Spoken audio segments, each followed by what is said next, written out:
New Heights Communication, and she joins us tonight. Christy, thanks a lot for coming on. So, just first to the question of who really cares about Christine Ford. If you really cared about her personally, why would you violate her request to remain anonymous, as Democrats did? Yeah, I mean, I think it's really important to understand, to take a step back and understand why we're talking about her at all, because we're trying to get a window into who Brett Kavanaugh is as a person, both his judicial views, but also his sense of morality, because obviously as the person who's going to sit on the highest court in the land, he's going to be the arbiter of right and wrong for every man, woman, and child in this country, right? So I think that she has something to say about his sense of morals, just as, you know, the stories that we heard about how he is the coach of I'm not denying that. I don't think that's a stupid point. I don't think it's a stupid point at all. Yeah. But it doesn't obscure the point that this is being done in her name. We need to bring justice to her. We need to take her seriously as a woman and a survivor of this alleged attack. She asked for anonymity, and Democrats outed her, and now she's had to leave her home. So how can you say you care about Christine Ford if you betray her wishes and destroy her life, which they She did ultimately decide to come forward in part because after they leaked the letter. After journalists sort of, you know, finding out that she was attached to this, etc. I'm not sure. Obviously, Democrats in the Senate, well, we are sure, to get out. No, we are sure. We're sure because the journalists have told us, and because there's no other way. Democrats in the Congress leaked that. They leaked her identity to journalists. So how can you do that and say you care about her? Yeah, I mean, the truth is that, again, she's willing to tell her story. She initially wanted it to be one that she told privately. Now she's said that she's quite happy to tell it publicly. Are you bothered by that, though? The survivor says, keep me anonymous, but you betray her for political reasons. You think that's okay? What I'm a little bit more bothered by is the idea that she is now facing death threats from people who don't want her to go and tell her story against Brett Kavanaugh. She's scheduled to, in a matter of a few days, have to get in front of the entire country, probably on a dais next to the person that she says raped her, and tell her story all over again. That to me seems pretty upsetting. As a factual matter, she's not claiming anyone raped her. A. She's saying it was attempted, that's correct. Okay. She's not saying it was attempted. She said that it could have evolved into that. Okay.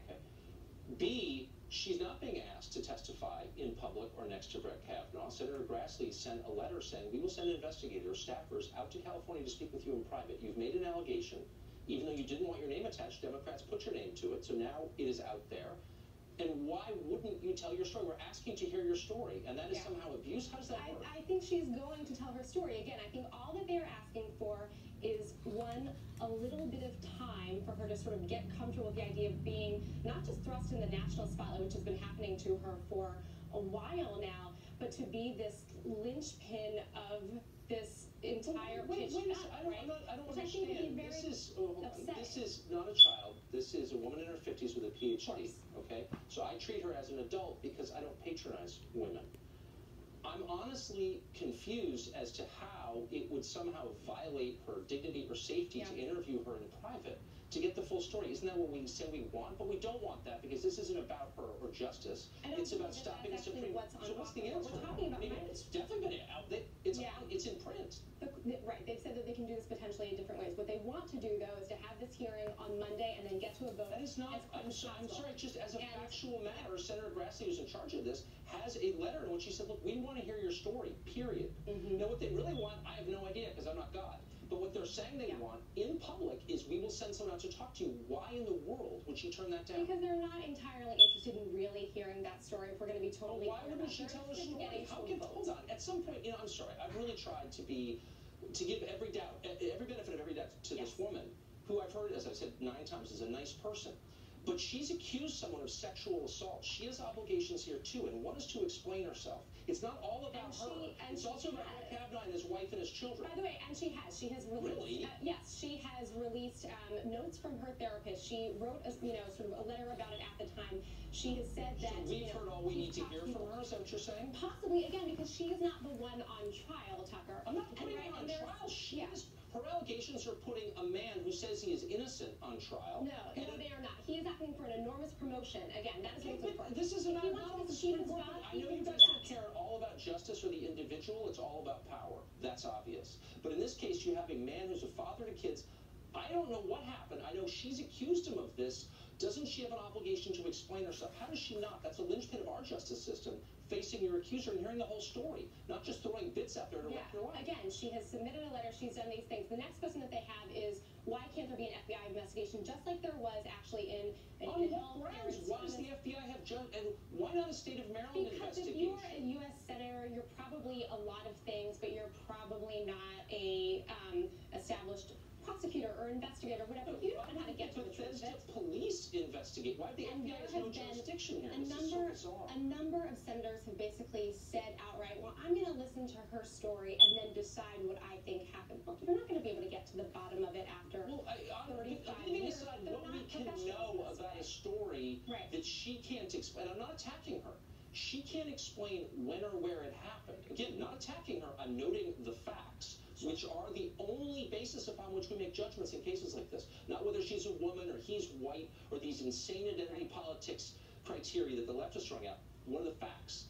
And she's told us what she says she knows of the facts. And based on that, how will we know? Right. So 73% of sexual assault victims do not come forward. And this is sort of why, because they understand that if they do come and tell their story, there's going to be a presumption of that they did something wrong, that they are trying to take a man's career down. I'm not presuming that. Whatever, right? And there's a reason why.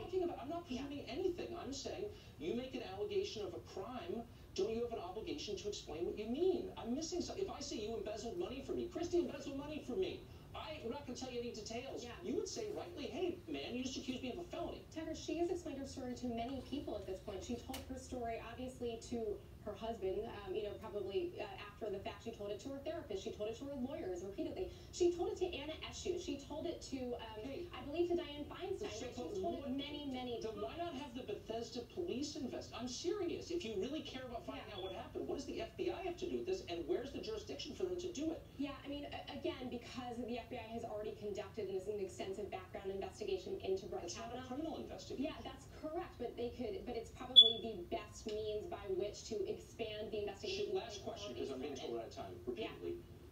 Do you think she should participate in the FBI investigation, or has she said enough to her therapist? I mean, we're in crazy town now, but I just want to know did she have an obligation? 1,000% up to her.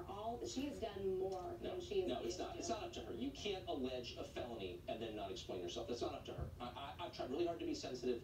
Every American citizen who alleges a crime against another citizen has an obligation to explain him or herself. That's justice. At this point, all she's trying to do is shed light on her experience with this man. It's one view. It's one view. You're a rapist. Okay, it's just one view. All right. Thank you.